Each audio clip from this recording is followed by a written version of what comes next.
주 안에서 만날 수 있어서 반갑습니다.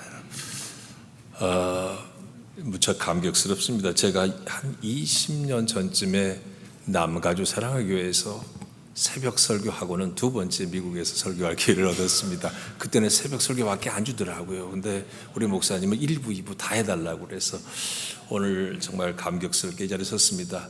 2주 전에 우리 목사님 동기들이라고 회감 여행 아마 6분인가 7분인가 오셨었죠. 근데 저는 거기에 미치지 못합니다. 그 연세가 그들의 연세에 미치지 못하니 저는 금년의 회갑이에요. 그래서 저는 우리 교회 장로님들이 작년 연말 당회하면서 뜬금없이 내년에 회갑인데 한 달 안식을 좀 가지시죠.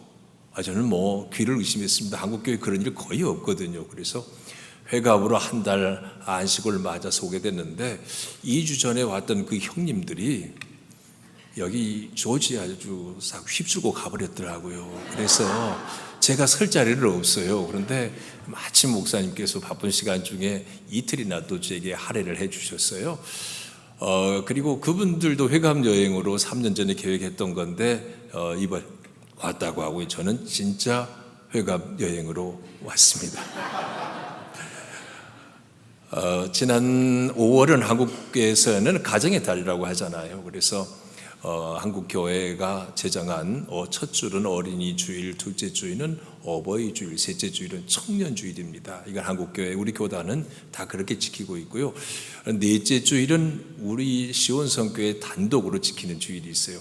가족 주일입니다. 매년 5월 그 마지막 주일 가족 주일로 지켜서 교회 모든 봉사는 스탑입니다. 사실 그 교회 오면은 이상 가족이잖아요. 교회 학교는 거기로 가고 봉사하는 부서 다 다르고 하니까. 그래서 이 5월 넷째 주일 가족 주일만이라도 교회에 와서 가족이 함께 한 자리에 앉아서 예배 드리자. 그래서 그날은 예배당에 이 잠옷실도 가지 말고 가능하면 본당으로 들어오라고. 그래서 막 애들 웃음소리 막 울음소리가 나면 그게 더 좋은 모습이라고. 그래서 모든 사역은 스탑하고 교회 점심도 없고요. 교역자들로서만 봉사하고 섬기는 그런 주일을 지킵니다. 그 주일 예배 끝나고 이튿날 제가 출국했습니다. 지금 한국이나 또 미국이나 어디 할 것 없이 가정의 소중함은 더없이 소중한데 많은 가정들이 무너져 가고 있다고들 하지 않습니까? 미국은 5월 둘째 주가 어머니 날이고 6월 셋째 주가 아버지 날이라고 하는데 정말 가정을 더 깊이 좀 생각하는 그런 시기가 되었으면 좋겠습니다. 성경에도 많은 효자들이 나옵니다만은 그 중에 타고난 사람은 요셉을 들 수 있지 않을까 싶어요. 요셉이란 사람은 출중한 신앙 명문가의 후손으로 태어났습니다. 그의 증조부가 믿음의 조상 아브라함이잖아요. 그의 조부가 이삭이고 그의 아버지는 이스라엘이란 나라의 이름으로 일컬어지는 야곱입니다. 그러니까 구약에 나오는 창세기의 3대 족장이 그의 직계 조상들이었습니다. 그러니까 그는 명문신앙 가문의 출신이라고요. 여러분은 예수님을 언제 어떻게 믿으셨는지 모르겠습니다. 많은 경우는 태어나자마자 모태신앙으로 출발한 경우도 있겠고요. 또 많은 분들은 중간에 전도를 받거나 어떤 일로 믿는 분도 물론 계실 겁니다. 좋은 환경에서 제 발로 교회에 나간 사람은 그다지 많지 않을 겁니다. 대부분의 경우가 환난이나 고난, 역경, 질병, 재난을 당할 때 두 손 들고 주님 앞에 나오는 경우가 대부분입니다. 저는 모태신앙이에요. 그건 큰 축복인데 근데 저희가 모태신앙을 갖게 되게 한 배경은 말로 다 알 수 없는 고난과 가난과 역경 때문이었습니다. 오늘 저는 간증설교로 이 말씀을 나누려고 합니다. 그렇게 한 이유가 있어요. 우리 정경석 목사님이 동기라고 하지만 89년 2월에 졸업한 이후로 한 번도 못 뵈고 34년 만에 여기 와서 처음 뵈요. 근데 우리 목사님이 신대원 입학시험에서 2등으로 합격했거든요. 그때 이거는 로망이었어요. 1, 2, 3등만 한경직 목사 기념 장학금을 받아요. 공짜로 학교를 다녀요. 그래서 근데 그렇게 부러웠습니다. 목사님 공부도 진지하게 잘하시고 깊이 있고 그래 목사님의 설교, 그리고 이 한국에서 목회하시다 가끔씩 오시면 단에 서신 분들 나름대로 잘하시는 분들만 오잖아요.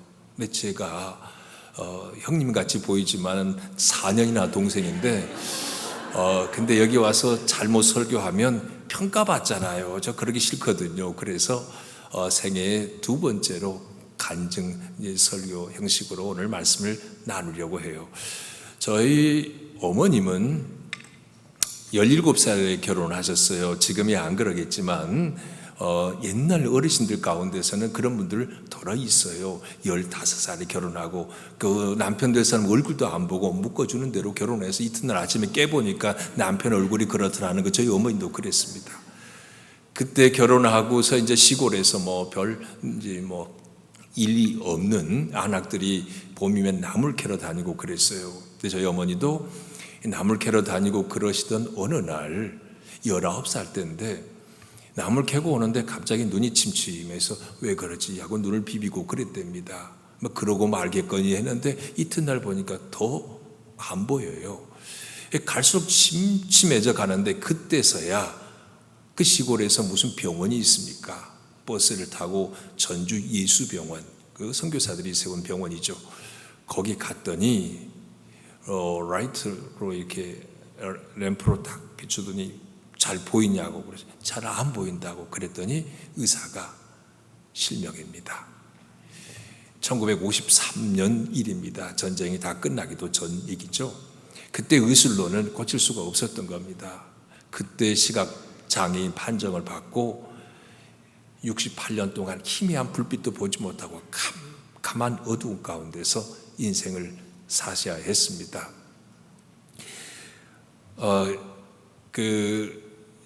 시각장애인이 젊은 날 시각장애인 되니까 이거 뭔 인생을 뭔 희망으로 살겠어요. 그래서 여러 번 자살 시도했는데 번번이 미수에 그치고 말았어요. 점쟁이도 찾아보고 굿도 해보고 별의별 일을 다 해봤는데 아무 소용이 없었습니다. 그러던 어느 날인데 어떤 사람이 우리 어머니에게 이렇게 말을 했대요. 교회 한번 가보라고. 그분이 예수 믿는 사람도 아니고 전도한 것도 아니었어요. 구술해도 점쟁이를 불러도 아무 소용이 없으니까 이제 안 되니까 마지막으로 서양 귀신이라도 한번 찾아가 봐라, 그런 뜻이었겠죠. 그래서 어머니가 뭘 거절하겠냐고요. 그래서 한 동네에 사는 친정 어머니 손을 잡고, 우리 동네는 예배당이 없어 옆에 동네 지금도 있습니다. 남원 갈계 서부교회라고요. 갈계리의 서부교회란 조그마한 시골교회인데 저희 어머니가 처음으로 예배당에 발을 내디뎠어요. 근데 그때만 해도 교회가 열악하고 교육자를 모시기가 힘들었어요. 그래서 교육자 전도사님을 모실 수 없을 때는 장로님들이 설교를 하셨습니다. 그때 거의 70 가까이 되신 김성재 장로님, 지금이야 살아계시면 120세도 넘으셨겠죠. 그 장로님이 설교하시는데 예배당에 첫 발을 내딛고 성경이 뭐고 찬송이 뭔지 모르는 우리 어머니 귀에 그날 성경 봉독이 마태복음 18장 9절의 말씀이었습니다. 만일 네 눈이 너를 범죄하게 하거든 빼어내버리라. 한 눈으로 영생에 들어가는 것이 두 눈을 가지고 지옥불에 던져지는 것보다 나으니라. 이 장로님이 우리 어머니 오실 줄 알고 설교한 게 아니거든요. 그냥 성경을 읽었는데 우리 어머니 귀에 꽂히는 말씀이었습니다. 캄캄한 어두움에 비치는 한 줄기 빛처럼 여기에 살 희망이 있구나. 두 눈 가지고 지옥 가는 것보다 눈 없어도 천당 가는 길이 있대. 저희 어머니는 그때 예수 믿기로 작정하셨습니다. 저희 어머니가 그렇게 예수님을 믿게 됐는데 당시만 해도 우리 동네는 아까 교회가 없었다 그랬잖아요. 한 집도 지금까지 예수 믿는 집이 없어요. 매년 그 음력으로 정월 초사흘이면 동네 어른들이 제 어린 시절 보고 자란 거예요. 돼지머리 잡아다 초사흘에 그 마을회관 옆에 그 제단이 있어요. 말하자면 시멘트로 만들어진 제단, 거기다 돼지머리 올려놓고 이제 당산제를 모시는 그런 동네에서 살았습니다. 그런 곳에서 우리 어머니를 통해서 우리 가정만을 하나님이 핀셋으로 탁 뽑아내셔서 구원하시려고 어머니 눈을 어둡게 하셨다. 이것이 어머니의 고백입니다. 육신의 눈은 어두웠지만은 아까 찬양대 찬양처럼 그 빛이 제가 저거 잘 모르는 찬양이에요. 보니까 그 빛, 그의 빛 안에 살면 주님의 눈이 내 인생 인도하시는 그런 가사인데요. 말 그대로입니다. 제 어머니가 육신의 눈은 어두웠지만 영의 눈을 떠서 세상 그 무엇도 부럽지 않게 늘 밝은 소녀처럼 평생을 그렇게 사셨습니다. 하나님이 우리 가정을 선택하시려고 이런 놀라운 섭리를 가졌다는 것. 예수 믿고 보면 이런 고백은 모두에게 있습니다. 일찍이 사도 바울은 우리를 대표해서 먼저 이렇게 고백했어요. 에베소서 1장 3절 이하에 우리 주 예수 그리스도의 하나님 아버지께 찬양을 드립니다. 하나님께서는 그리스도 안에서 하늘에 속한 온갖 신령한 복을 우리에게 주셨습니다. 하나님께서는 우리를 사랑하셔서 하나님 앞에서 거룩하고 흠이 없게 하시려고 창세 전에 우리를 그리스도 안에서 택하여 주셨습니다. 사도 바울이 창세 전에 선택한 줄 어떻게 알았겠어요? 믿고 보니까 우연이 아니야.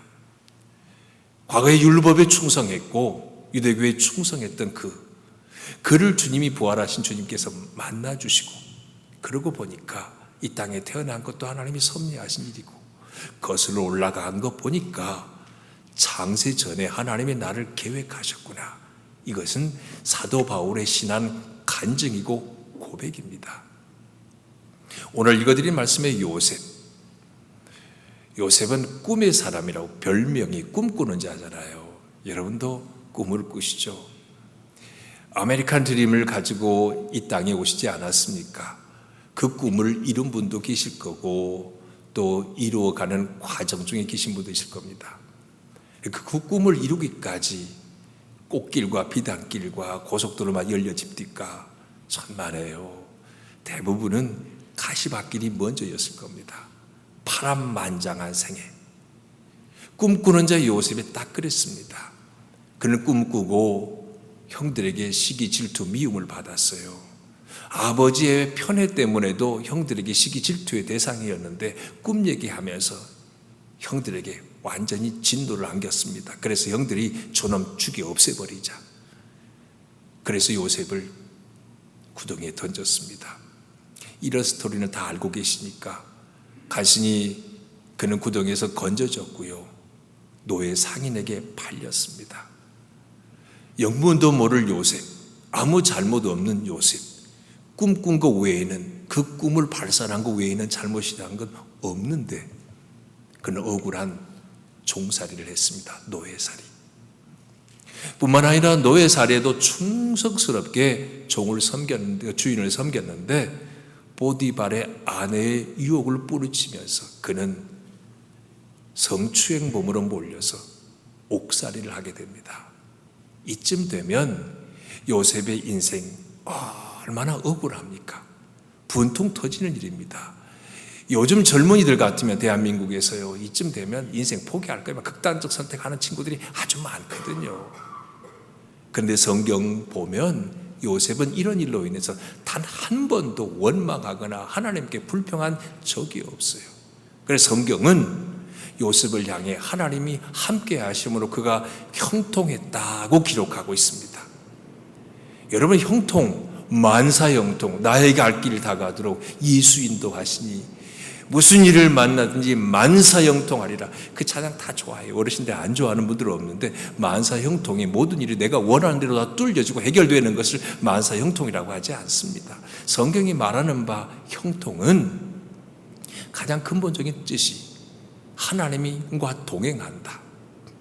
옥중에 있어도, 노예살이를 해도, 질병 중에 있어도, 환난 중에 있어도 주님이 나와 함께 계신 믿고 사는 것, 그게 형통입니다. 그 믿음 가진 게 형통이라 그래요. 좀 더 거슬러 올라가면 무슨 일을 만나든지 역경과 질병과 환난을 만났어요.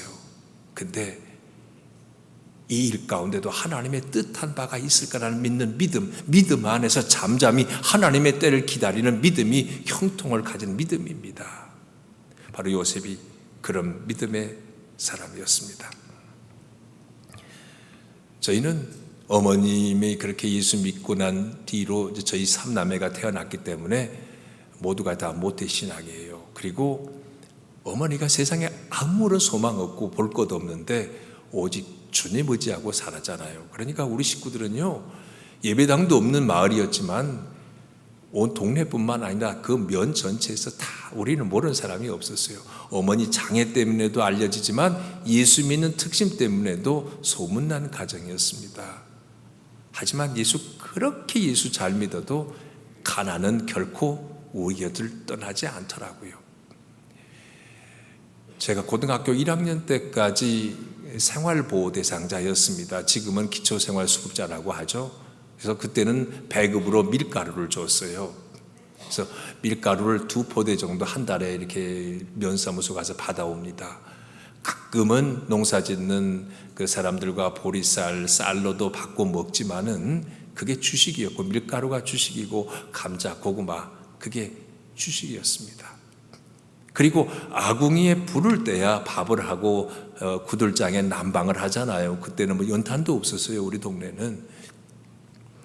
그런데 그 땔감이 충분하지 않으니까 항상 방은 추웠어요. 겨울에 그 누더기 같은 이불, 그리고 그래서 그 요강도 있고 위에, 그리고 그 걸레.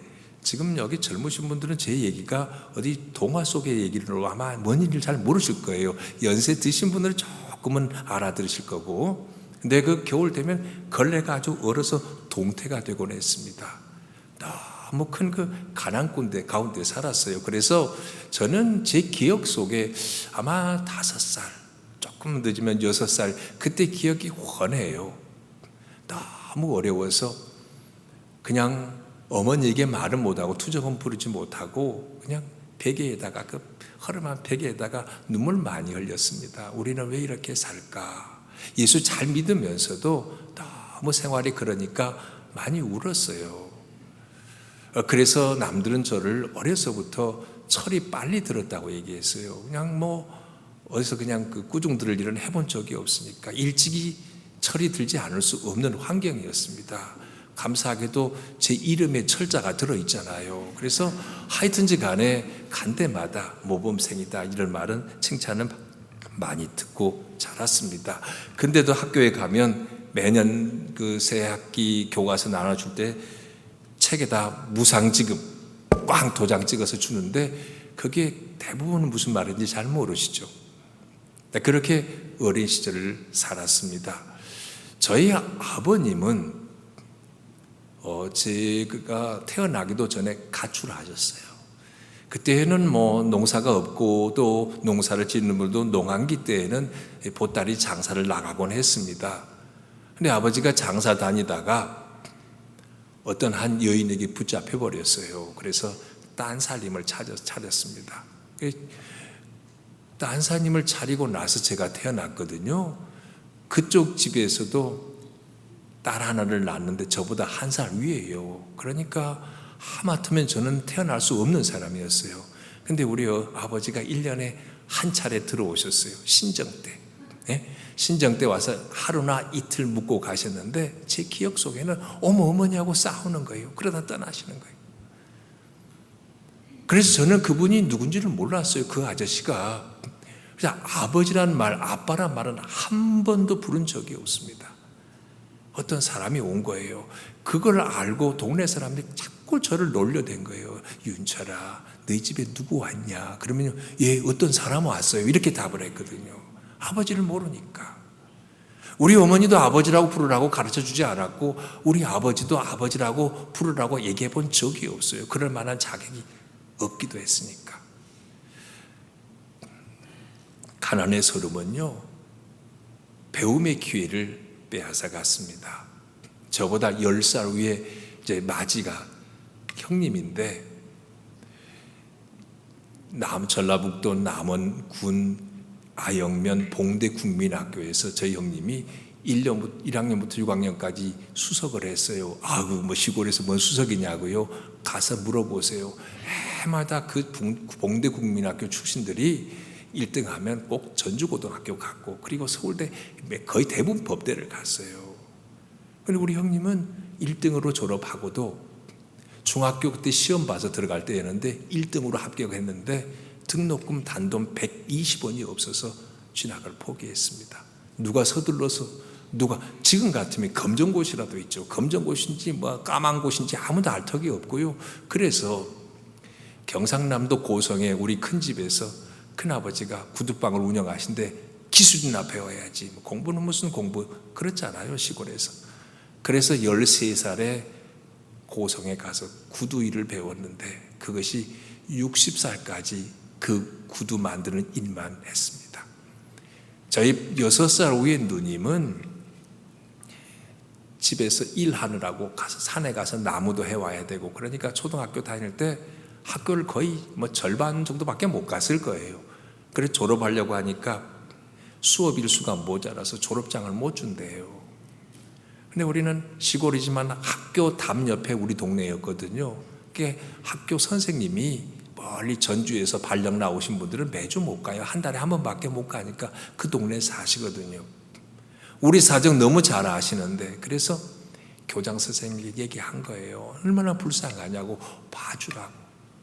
그래서 저희 누님은 그때는 컴퓨터 기록이 없으니까 그냥 연필로 지우면 되잖아요. 불법으로 초등학교 졸업을 했어요. 그렇게 졸업하고 13살에 남은 읍내로 보내서 나무집에 가정부로, 13살에 가정부로 파출부 일을 시작했는데 그것을 40년 동안을 지속해야 했습니다. 가난의 서름은 거기서 끝난 거 아니에요. 제가 신대원 대학을 졸업하고 신학교에 가서 제가 왜 나이가 이르냐면 대학 졸업하자마자 군대를 안 가고 바로 신학교를 간 거예요. 그래서 신대원 3년 졸업하는 날이 1989년 2월 15일이에요. 그런데 졸업을 했는데 갈 데가 있어야죠. 어머니 집이 따로 있는 것도 아니고 형님 사는 데가 따로 있는 것도 아니고 갈 곳이 없어요. 기숙사에 있다가. 그래서 그냥 그대로 버티고 있었습니다. 아무도 살지 않는 텅 빈 기숙사. 겨울이라 방학이고 다 그 전기도 뭐도 난방도 끊긴 기숙사에 홀로 그냥 지내야 했어요. 방법이 없으니까. 3월 2일이면 새학기 신입생이 들어오는데 우리 정 목사님도 저 몰라요. 상상도 몰라요. 아무도 아는 사람 없어요. 근데 혼자 졸업하고도 한 열흘 정도를 거기서 그냥 그 추운 기숙사 방에서 있어야 했어요. 도대체 뭘 어떻게 하려고요? 그런데 어느 날 막 문을 두드리는 소리가 들려서 나가보니까 제가 섬기던 교회 신림동에 있어요. 서울의 난곡 신일교회라고요. 거기 선임 부목사님이 이 사람아 짐 싸! 그러면서 저를 불러내시는 거예요. 교회 봉고 승합차 가지고 와서 새벽에 짐을 실었습니다. 저를 목사님 댁으로 인도에 갔어요. 사모님은 30대 초반이었어요. 아이 셋인데 막내가 100일 지났거든요. 그런 집에 방 2개인데 방 하나에 5 식구가 살고 목사님 서재처럼 쓰는 작은 방을 저한테 주시는 거예요. 그래서 그 집에 석 달여를 살고 견딜 수 없어서 결국 제가 국립대 사범대를 나왔거든요. 전두환 씨 덕분에 서울로 가려고 하는 대학 계획이 무산됐습니다. 모든 대학생 과외 금지령이 대입시 두고 내려졌거든요. 그래서 우리 선생님이 지도해 주셔서 국립대 사범대 가면 학비도 공짜고, 그리고 졸업하면 꼴찌를 해도 중학교 고등학교 선생으로 발령내 준대. 그러니까 그리 가거라 지도해 주셔서, 그래서 그때 교사 발령을 받아서 고등학교에서 과학 선생을 무려 4년을 했습니다. 뭐 다른 남들은 다 목사 안수 받는데 저는 갈 데가 없어서 돈을 벌어야 됐어요. 그래서 학교 교사를 하면서 교회에서는 파트로 교육전도사 일을 했습니다. 가난보다 더 큰 서름은요, 장애로 인한 서름입니다. 지금이야 대한민국도 복지가 잘 돼서 장애 정책이 너무 좋아졌습니다. 하지만 저희 어머님 때 60년대, 70년대는 그러지 않았어요. 하루에 2번 버스가 들어오는데 먼 일로 버스를 타야 할 일이 있었어요. 근데 어머니 손을 잡고 버스 타려니까 기사가 못하게 하더라고요. 그때 시각장애인을 봉사라고 했거든요. 서비스를 의미하는 봉사가 아니에요. 눈 못 보는, 안 못 보는 봉사라고 재수 없다고 차를 안 태워줬습니다. 그런 것을 보고 자란 제 마음속에 그 서러움은 말로 다 할 수가 없어요. 산다고요? 그래도 살아야 되잖아요. 인월장이 5일에 한 번 서는데 그 어머니 손잡고 시장 갈 일이 그렇게 많아요. 이 약도 사야 되고 쥐약도 사야 되고. 그래서 장에 가고 오는데 어머니 손잡고 가잖아요. 그러면 어머니 손잡고 10리길을 걸어서 시장 가면 시장 오가는 사람들이 우리는 동물원의 원숭이 같은 구경거리예요. 왜 그렇게 쳐다봐요, 나를요? 어린 마음에 제가 돌이라도 던지고 싶은 거야. 왜 나를 쳐다보냐고. 동네 사람들한테는 구경거리였겠죠. 그리고 한 달에 한 번씩 배급 받는 날이면 어머니가 그 무거운 밀가루 2포레를 머리에 이고 저는 어머니 손을 잡고 면사무소 가서 배급 받고 오는데 배급 받고 돌아오는 길에 학교 끝나면 집에 돌아오는 그 누나들, 형들은 괜찮아요. 누나들을 마주하는 시간. 정말 쥐구멍이라도 찾고 싶은 그런 심정이었습니다. 그런 어린 시절을 보냈습니다. 오늘 요셉이라고 하는 사람, 생각지도 못한 억울한 일을 당해서 옥살이, 종살이 다 했는데요. 세월이 흘러서 그는 애굽의 총리가 되지 않습니까?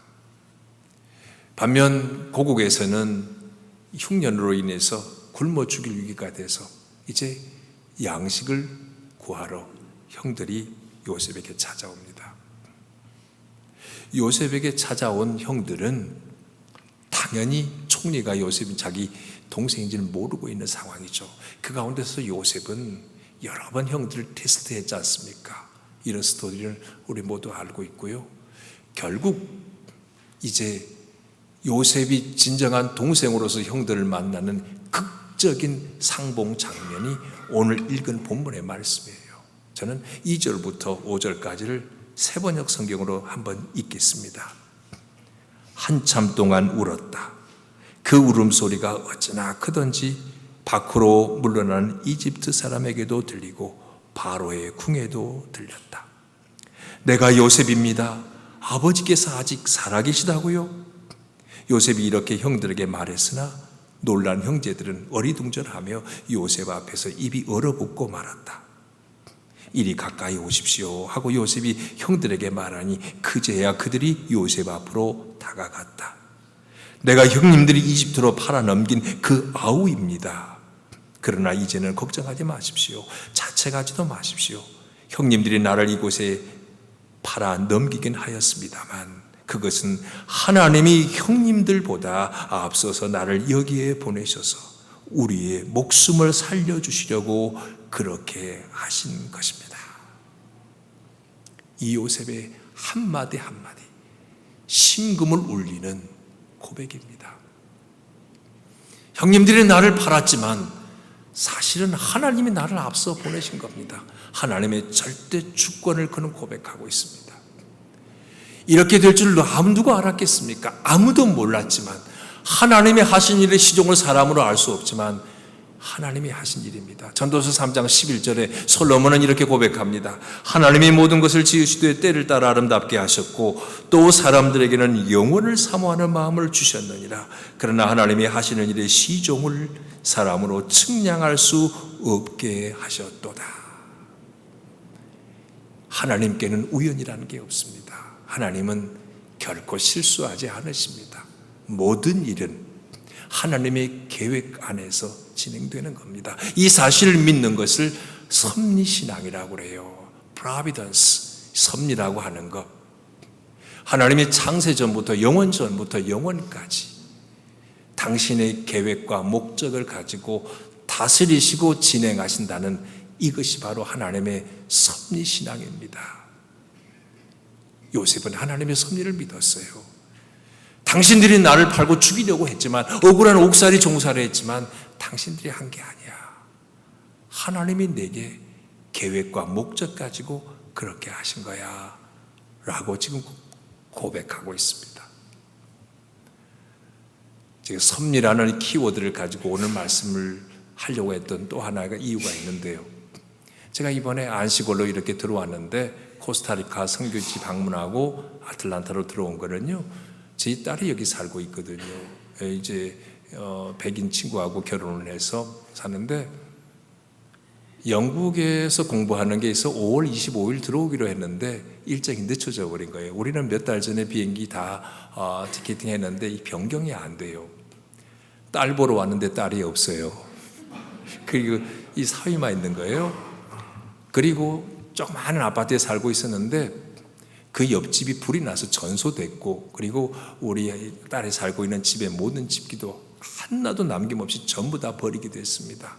그래서 우리 사위는 잠시 한국으로 떠난 한 가정에 임시로 머물고 있는데 저희까지 거기 동참되겠어요.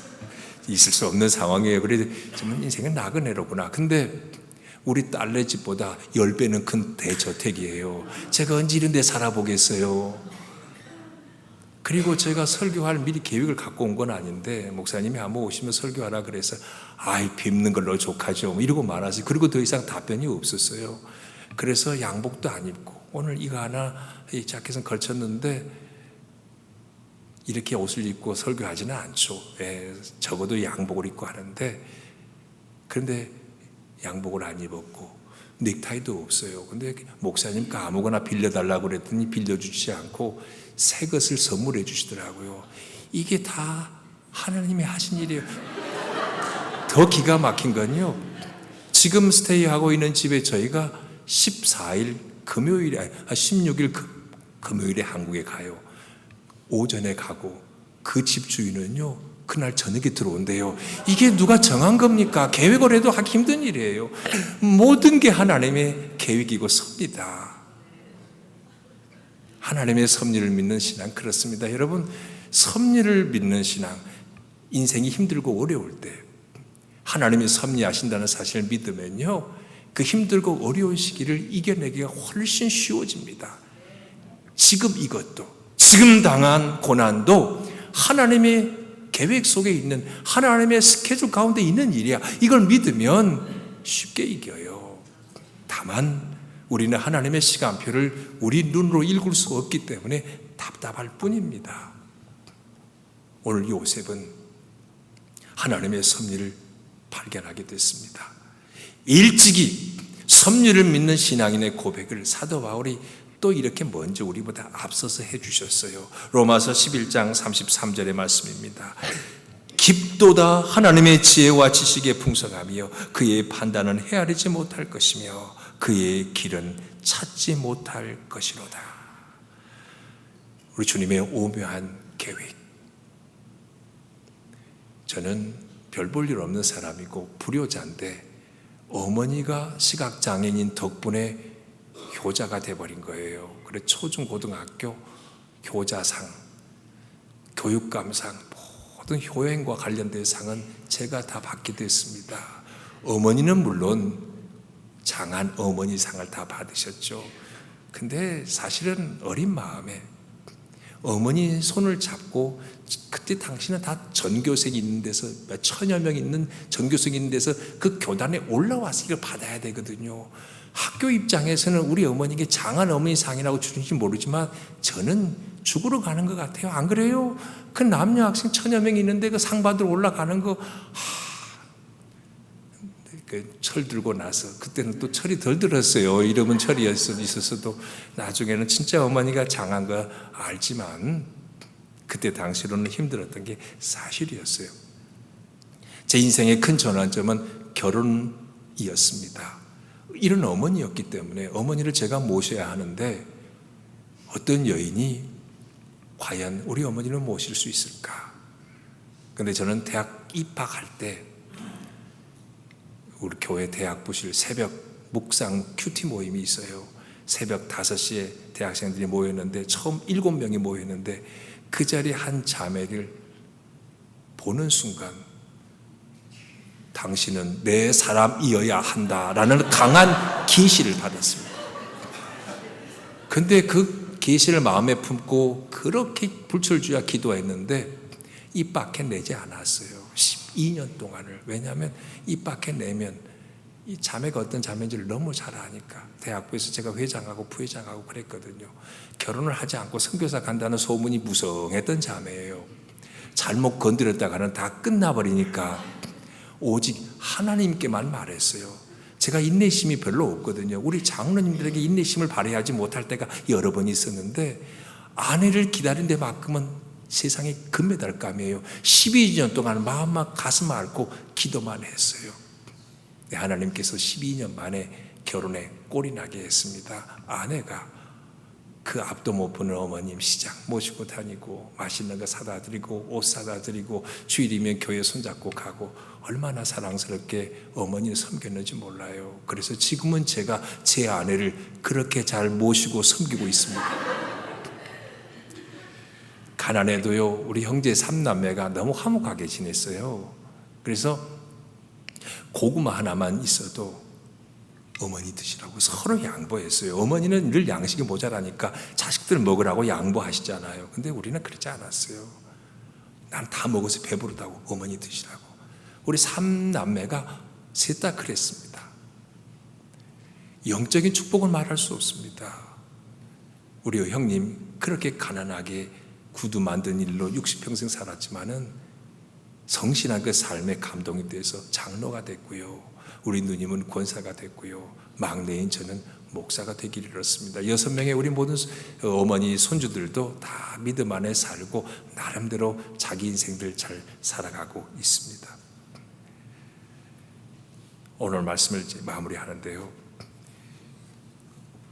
7절과 8절 상반절의 말씀이 핵심적인 클라이막스입니다.